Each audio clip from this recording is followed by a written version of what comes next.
Tiago, servo de Deus e do Senhor Jesus Cristo, às 12 tribos que se encontram na dispersão, saudações, meus irmãos, tende por motivo de toda alegria o passardes por várias provações, sabendo que a provação da vossa fé, uma vez confirmada, produz perseverança. Ora, a perseverança deve ter ação completa, para que sejais perfeitos e íntegros, em nada deficientes. Se, porém, algum de vós necessita de sabedoria, peça a Deus, que a todos dá liberalmente, e nada lhe improspera, e ser-lhe-á concedida. Peça, porém, com fé, em nada duvidando, pois o que duvida é semelhante à onda do mar, impelida e agitada pelo vento. Não suponha que esse homem que alcançará do Senhor alguma coisa. Homem de ânimo dobre, inconstante em todos os seus caminhos.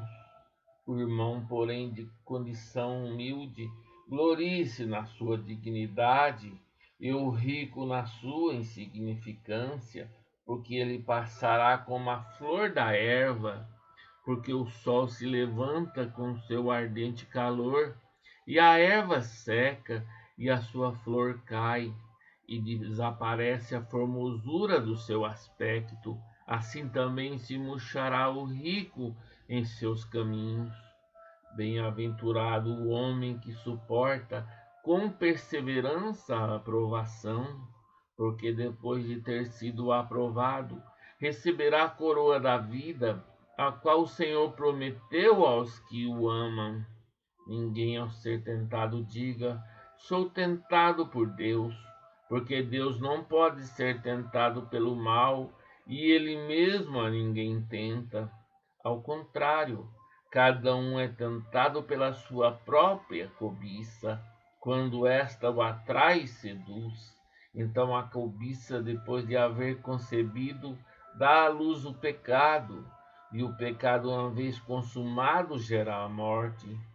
Não vos enganeis, meus amados irmãos, toda boa dádiva e todo dom perfeito são lá do alto, descendo do Pai das luzes, em quem não pode existir variação ou sombra de mudança, pois, segundo o seu querer, ele nos gerou pela palavra da verdade, para que fôssemos como que primícias das suas criaturas.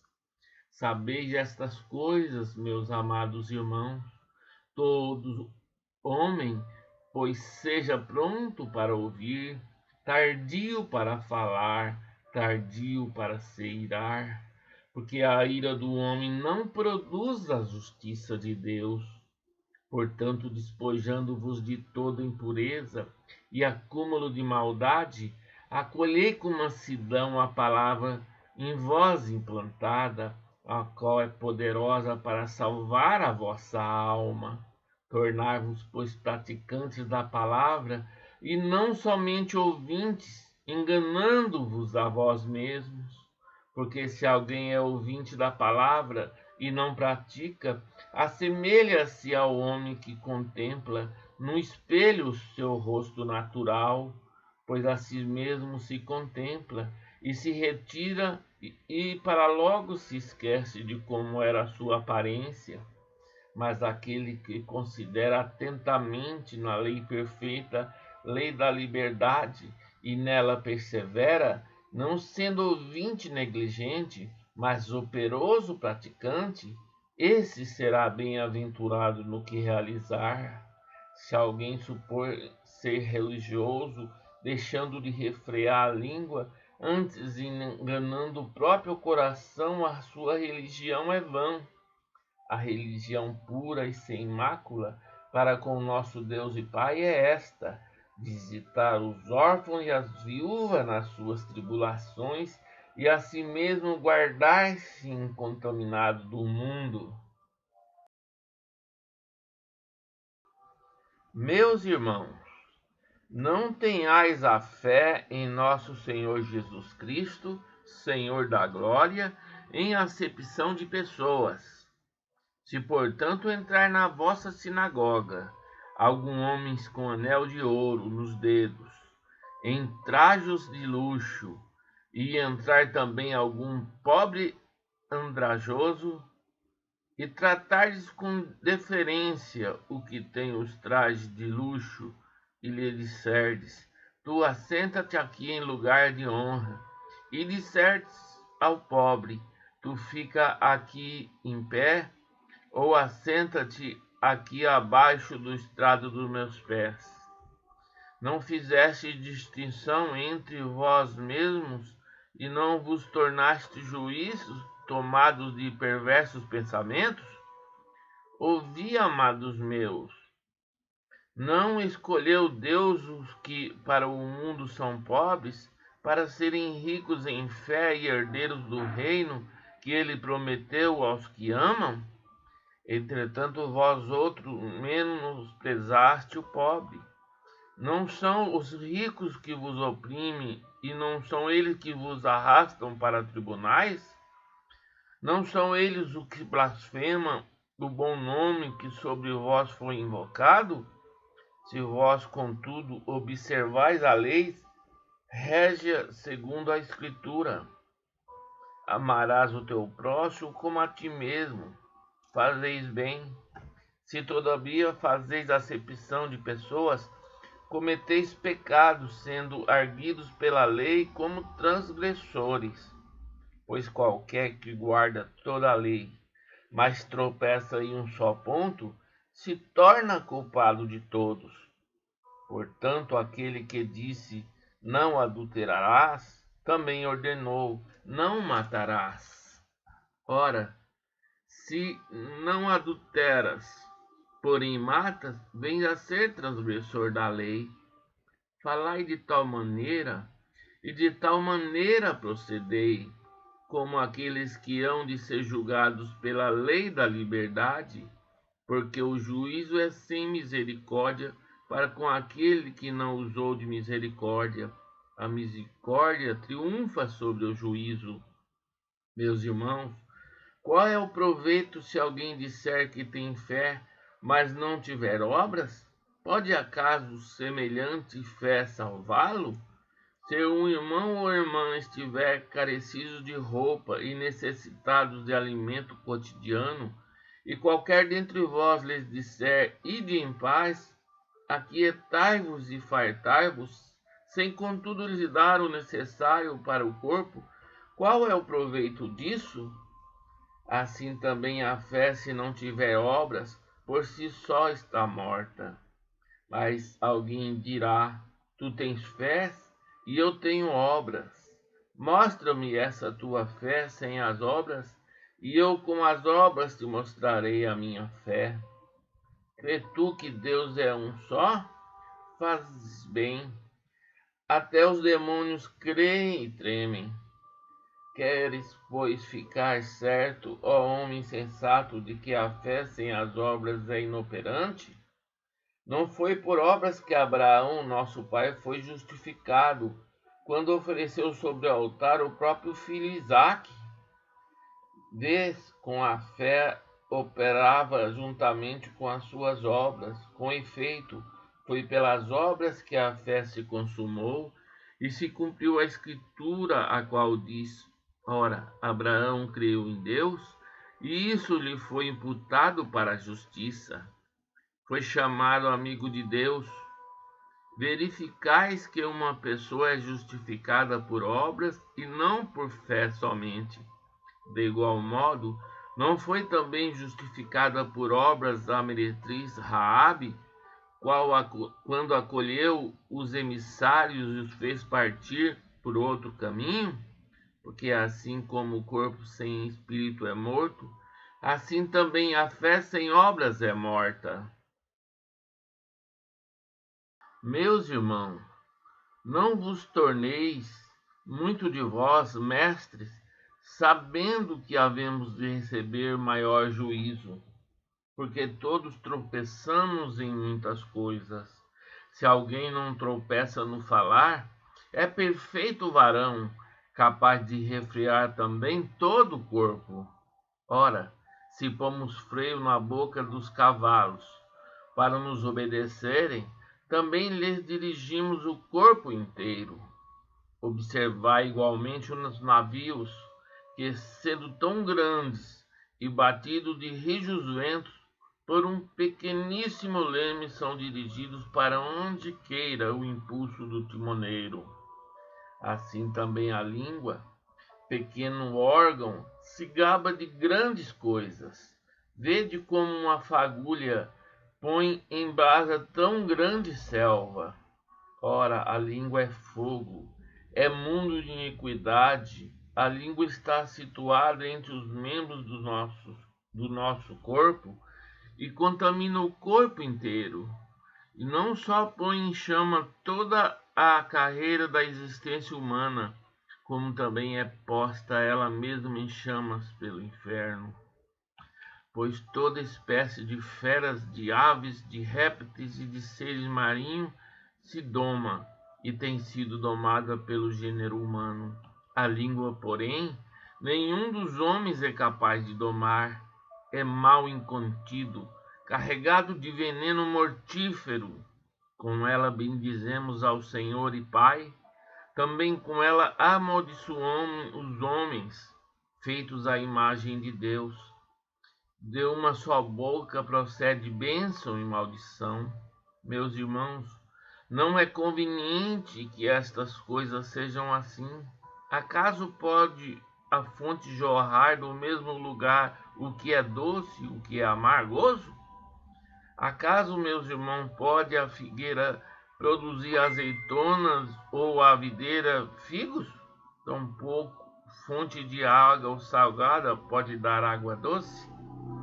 Quem entre vós é sábio e inteligente, mostre mansidão de sabedoria, mediante condigno proceder às suas obras.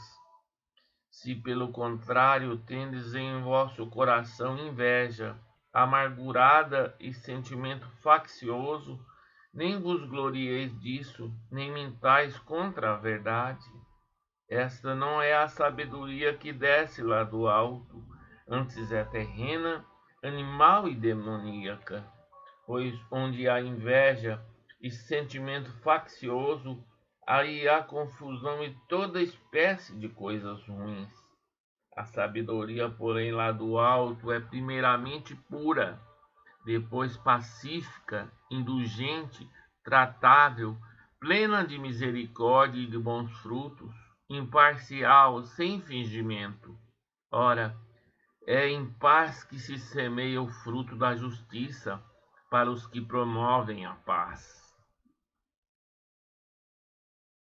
De onde procedem guerras e contendas que há entre vós? De onde, senão dos prazeres que militam na vossa carne? Cobiçais e nada tendes, matais e invejais, e nada podeis obter. Viveis a lutar e a fazer guerras, nada tende porque não pedis. Pedis e não recebeis, porque pedis mal, para esbanjardes em vossos prazeres. Infiéis, não compreendeis que a amizade do mundo é inimiga de Deus? Aquele, pois, que quiser ser amigo do mundo, constitui-se inimigo de Deus. Ou supondes que em vão afirma a Escritura, é com ciúme que por nós anseia o Espírito que ele fez habitar em nós? Antes ele dá maior graça pelo que diz, Deus resiste aos soberbos, mas dá graça aos humildes. Sujeitai-vos, portanto, a Deus, mas resisti ao diabo e ele fugirá de vós. Chegai-vos a Deus e ele chegará a vós outros. Purificai as mãos, pecadores, e vós que sois de ânimo dobre, limpai o coração, afligi-vos, lamentai e chorai, converta-se o vosso riso em pranto e a vossa alegria em tristeza. Humilhai-vos na presença do Senhor e ele vos exaltará. Irmãos, não falei mal uns dos outros. Aquele que fala mal do irmão ou julga seu irmão, fala mal da lei e julga a lei. Ora, se julgas a lei, não és observador da lei, mas juiz. Um só é legislador e juiz, aquele que pode salvar e fazer perecer. Tu, porém, quem és que julga o próximo? Atendei agora vós que dizeis, hoje ou amanhã iremos para a cidade tal, e lá passaremos um ano e negociaremos e teremos lucros. Vós não sabeis o que sucederá amanhã, que é a vossa vida? Sois apenas como neblina que aparece por um instante e logo se dissipa. Em vez disso, devereis dizer, se o Senhor quiser, não só viveremos, como também faremos isso ou aquilo. Agora, entretanto, vos jactais das vossas arrogantes pretensões. Toda jactância semelhante a essa é maligna. Portanto, aquele que sabe que deve fazer o bem e não o faz, nisso está pecando. Atendei agora, ricos, chorai lamentando por causa das vossas desventuras que vos sobrevirão. As vossas riquezas estão corruptas, e as vossas roupagens comidas de traça. O vosso ouro e a vossa prata foram gastos de ferrugens, e a sua ferrugem há de ser por testemunho contra vós mesmos, e há de devorar como fogo as vossas carnes. Tesouros acumulaste nos últimos dias. Eis que o salário dos trabalhadores que ceifaram os vossos campos e que por vós foi retido com fraude, está clamando, e os clamores dos ceifeiros penetram até os ouvidos do Senhor dos Exércitos. Tendes vivido regaladamente sobre a terra, tendes vivido nos prazeres, tendes engordado o vosso coração em dia de matança, tendes condenado e matado o justo, sem que ele vos faça resistência. Sede, pois, irmãos pacientes, até a vinda do Senhor. Eis que o lavrador aguarda com paciência o precioso fruto da terra, até receber as primeiras e as últimas chuvas. Sede vós também pacientes, e fortalecei o vosso coração, pois a vinda do Senhor está próxima. Irmão, não vos queixeis uns dos outros, para não serdes julgados. Eis que o juiz está às portas. Irmãos, tomai por modelo no sofrimento e na paciência os profetas, os quais falaram em nome do Senhor. Eis que temos por felizes os que perseveraram firmes. Tendes ouvido da paciência de Jó, e viste que fim o Senhor lhe deu, porque o Senhor é cheio de terna misericórdia e compassivo. Acima de tudo, porém, meus irmãos, não jureis nem pelo céu, nem pela terra, nem por qualquer outro voto, antes seja o vosso sim, sim, e o vosso não, não, para não cairdes em juízo. Está alguém entre vós sofrendo? Faça oração. Está alguém alegre? Cante louvores.